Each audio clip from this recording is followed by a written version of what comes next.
Il y a des villes en Amérique où tout semble parfait. Les pelouses sont vertes, les maisons sont grandes, et les hommes, comme Billy Halleck, pensent que les règles ne s'appliquent pas à eux.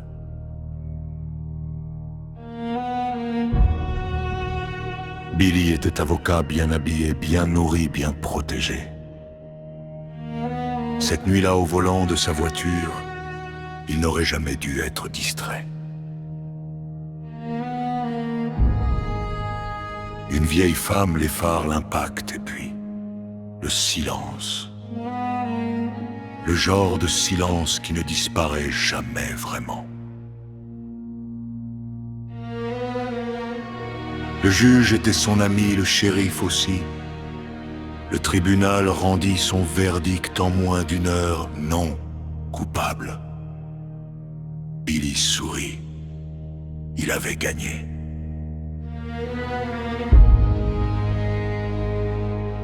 Mais sur les marches du palais de justice, un vieillard aux yeux morts s'approcha.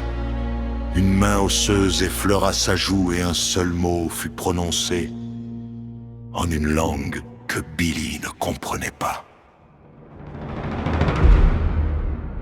Les jours passèrent, Billy continuait de manger. Énormément, frénétiquement. Pourtant, il maigrissait. Chaque matin, la balance affichait un chiffre plus bas. Chaque matin, le miroir lui renvoyait un peu moins de lui-même. Il n'était pas le seul. Le juge se couvrait de squames verdâtres. Le shérif se consumait de l'intérieur.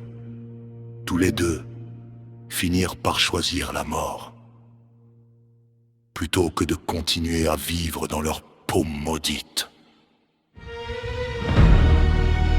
Billy, lui, refusait de mourir. Il retrouva les gitans, il envoya des hommes, il brûla leur camp et finalement, le vieux Tadzu accepta de le voir.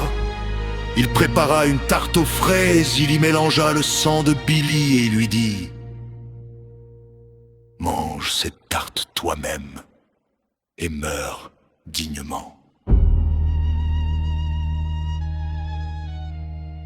Billy refusa. Il rentra chez lui. Il posa la tarte sur le comptoir et il attendit que sa femme entre dans la cuisine. Cette nuit-là, Billy dormit d'un sommeil presque paisible. Au matin, il tendit la main vers sa femme. Ce qu'il toucha n'était plus qu'une enveloppe vide, peau sur les os. Il se leva soulagé. Enfin, libéré. Puis il descendit l'escalier. Et dans la cuisine, sa fille Linda leva les yeux vers lui en souriant devant elle. Une assiette avec les restes de la tarte.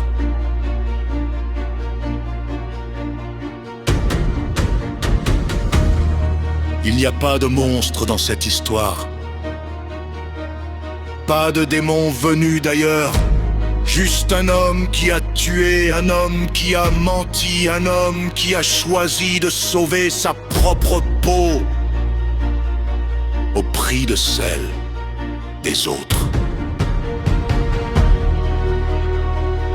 Et à la fin,